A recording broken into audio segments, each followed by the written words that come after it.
fans, there is a huge overlap in the middle, and often when he walks into these stadiums he gets a hero's welcome.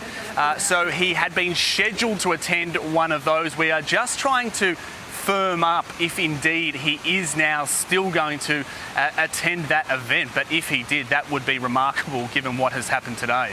David, I just want to talk to what we're looking at the screen. I know you can see it as well. I'm amazed by this. This is an extraordinary moment because the snipers are reacting within milliseconds here. So look to the Trump's down the bottom right. There's the sniper on the roof.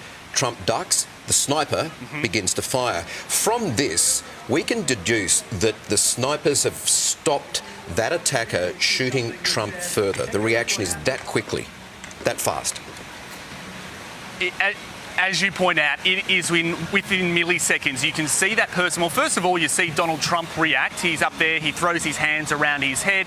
Something appears to be bothering him. And we now know that they are bullets. And then in the background, that Secret Service detail, I'm just looking at those images now, he reacts within seconds, as you say. They are trained to do this. The good news is they haven't been forced to actually draw on those skills in a very, very long time in American history, at least modern history. But here we see it in action. This is what these guys actually train for.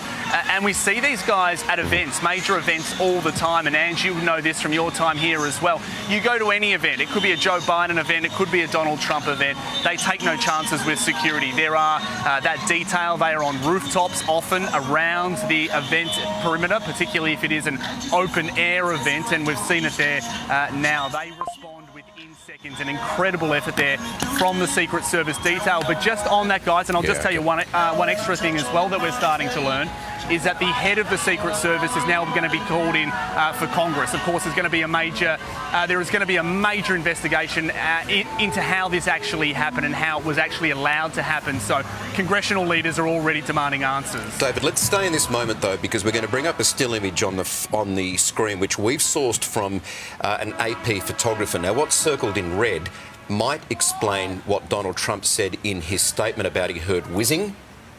Now, that's a bullet, as best as we can make out, that's travelling to the right of screen past Donald Trump's right-hand side. We know from what he said, his first-hand account was he heard a whizzing sound, then he felt a bullet striking him at the top of the right of his ear. Now, look, we're sourcing this from an AP photographer. We'll take that as gospel at this stage, but that would be an extraordinary image, if accurate, of one of those bullets that would appear to have missed Donald Trump, or perhaps might be the one that struck him and carried on.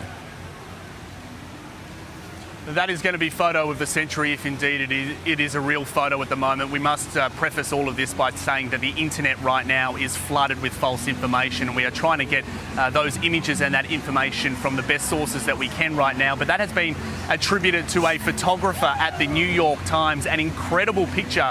It does appear to show that bullet. And what is quite remarkable about this is